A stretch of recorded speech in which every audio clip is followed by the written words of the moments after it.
happening, everyone? Welcome back to Scents of South Jersey with me, Kellen, for another fragrance video. Got a couple of topics that I want to talk about today. Obviously, you know, we're going to do a first impression of the very rare and very discontinued Dolce & Gabbana by for men or by man, whatever you want to call it. And then we're also going to take a look at Charles Jourdan Un Homme, which I've got. And then I was also tagged by fragrancematt.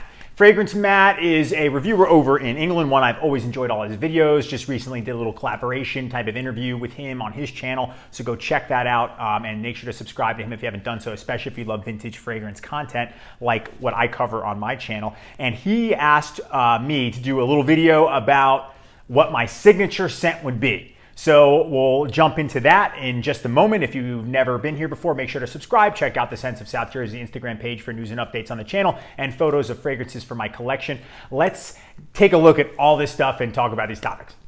Okay, first let's do the tag. So Matt asked me to do a little discussion on what my signature scent would be. And he even mentioned this in his video when he was tagged. It's difficult, right? Especially as fragrance reviewers, as fragrance collectors, you have so many different scents that it's hard to narrow one down because we're always wearing them. We're always wearing different ones, trying different ones, reviewing different ones. So you can't just stick to one all the time. You could, but then you'd never be able to review anything. So in the past, one that the most recent signature scent before all of the fragrance collecting and reviewing started for me was La Malle by Jean Paul Gaultier. I wore that, so many different bottles. That was my, going out partying scent. I wore that, work, whatever. And then I started getting into different ones, much later down the road. But now I would say a signature scent, and I'm going to base it off the fact that one that I always reach for, especially when I'm going out in a social setting, and I'm sure you already can guess, the GOAT, Kouros, the greatest of all time. This scent I love. It's masculine, it's strong, it's an aromatic fougere, 1981, one of the ultimate powerhouse fragrances. It's just amazing. This is a 2010 vintage bottle that I got on eBay in a bid. You can see it's still got the silver shoulders. If fragrances were measured in the amount of Super Bowls they got, this would be a 7 because the most any quarterback's ever got is 7, and that's Tom Brady, which this is the GOAT, the greatest of all time. So anyway, that's my signature scent. Don't want to elaborate too much on Kouros because we got some other stuff we need to talk about. And because you guys know I've already beaten this horse to death, but this would be the one I would say because I usually reach for this most often when I'm going out into social settings. Okay, next I want to take a look at a fragrance that I recently got. And it's funny because I was talking to a couple different people via Instagram about fragrances, and they had mentioned that they ordered this Charles Jourdan Un Homme. I saw a video that Mr. Smelly had posted about it a little while ago, and I was like, God, I really want to get it. I really want to get it. It's an aromatic fougere, 1980. Seems like it'd be right up my alley. And then I ordered a couple fragrances from a place online, and they just happened to throw this in for free, a 30 ml for free. Cool looking bottle, built-in sprayer. So, I will tell you the truth. This is not the very first impression of this fragrance. It's probably the second. I tried it the day I got it. However, I didn't really spend a lot of time with it because I got a bunch of different things and I wanted to make sure everything was still intact, nothing was sour, and of course try some different fragrances that I got that day. So we'll spray some on my hand here and we'll let that dry down. I was looking at the notes and it's definitely a classic men's fragrance. And upon first smell out of the bottle here, it's very, very stuffy, very, very, very classic. Wow. That really does smell strong. And when I remember the scent that I reminded me of when I first sprayed it on was Worth Pour Homme. This is a vintage bottle, but Worth is still being made. I don't know if this is still being made. I don't think it is. I think it's discontinued. But that's what it reminded me of. Really, really stuffy in the beginning, but then it dries down to a really nice mossy green scent. It seemed like it was very long lasting because I know it was kind of overtaking the other fragrances, but then they all started to mix in, which is why I wanted to talk about this one. But yeah, it's very green, a little bit of like airy, a little bit of white floral actually, and definitely moss, sort of barbershop-y, sort of shaving foam. This is a nice one. I don't know if there's other matching products. I'm sure there are. I would have to check it out. But just really cool looking bottle, built-in sprayer. That always gives me the vintage look. You can see some things floating around in there. I don't know what that is, but it definitely is a strong scent. We'll spray some here on a test strip, one that I haven't used. Yeah, it's kind of harsh. Like I said, stuffy, a little bit of alcohol in the beginning, but then it kind of is a nice green sheeper fougere. It's an aromatic fougere, but that's what I get. And I was just lucky enough to get it in as a gift complimentary for ordering a bunch of scents. So we'll go back to that one, but let's check out what we all came here to see. Okay, the 1997 Dolce & Gabbana release by, man, it's classified as a, what does it say, woody amber scent. You know, I don't really know anything about it. There's only one guy on YouTube, and that's Mr. Smelly, that I know even has this fragrance. I was lucky enough, the seller that I got it from on eBay is Perna 1981. I'll put that here on the screen for you guys. And she was kind enough to accept the offer, and it looks like had a great reputation and a bunch of other vintage fragrances. So I always like to plug reliable sellers. So let's check this out. Open it up here. Let's see, it's probably going to be wrapped in, just like I thought, wrapped in bubble wrap. So this is going to take me a minute. I'll be right back.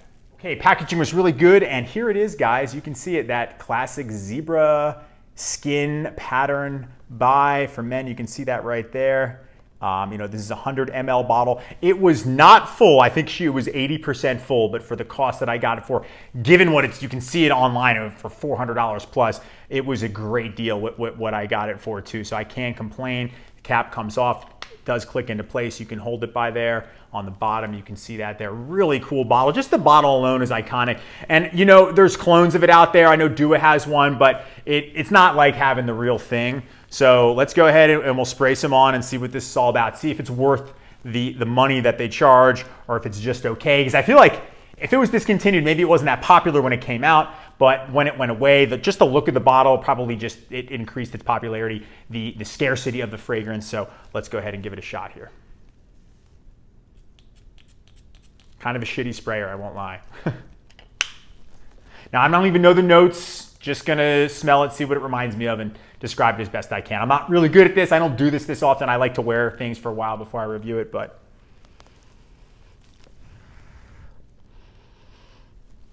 wow.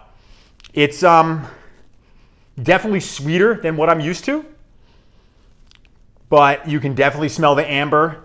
I mean, amber and woods, that's what I'm getting. It's nice, sort of reminds me of like a Le Male, a little bit like Force Majeure by Jacques Bogart, but just a little higher quality.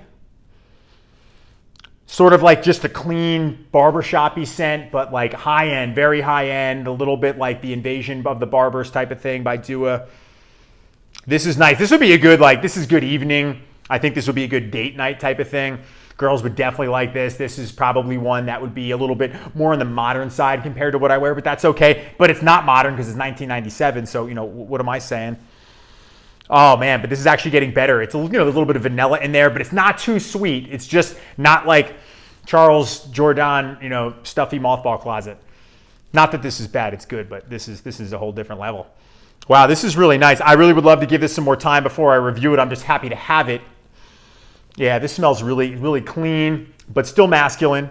And with Dolce & Gabbana, aside from Pour Homme and now maybe this, they don't really have that many scents that I really have enjoyed that much. I used to have the one way back when I was in college, when that was around, but yeah, this is really nice. I don't even know how long this was in circulation, but really cool bottle, and it's got plenty of juice in there. It's not like it was, only a little bit full, so this will last me a while, but I have it. I don't have any of the box, but I mean, who can complain about that given how rare this is? But wow, this does smell really nice. It smells airy and clean, and I'm gonna have to spend some more time with it so I can kind of get an idea of what it reminds me of. What it was listed on Fragrantica, because I looked, what this scent reminds other people of. Don't have any of those scents. It was like Christensen, New York, which I've heard is a good clone of this, and then some Parfums vintage ones, but I didn't have any of those, so that was cool. It wasn't like I had something already.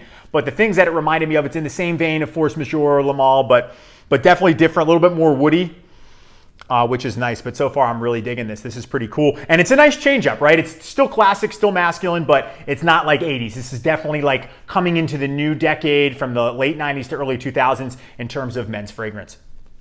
All right, guys, that'll wrap it up for me. I just wanted to do a couple things all in one video. Wanted to thank Fragrance Matt for tagging me in that video, and thank you so much again for having me on your channel the other day. Guys, make sure to subscribe to him, especially if you love vintage men's fragrance. Wanted to do a first impression, and I don't do those that often, and of course, a little second impression of Charles Jourdan Un Homme. So, guys, let me know what you think in the comment section. Do you have By Man? Have you tried it before? Would you buy it, or do you think it's like probably overpriced? Because it probably is. But anyway, let me know in the comment section. You guys know I always appreciate all the interaction. Make sure to subscribe. Check out the Sense of South Jersey Instagram page if you haven't done so. And I will see you all in the next video. Take care.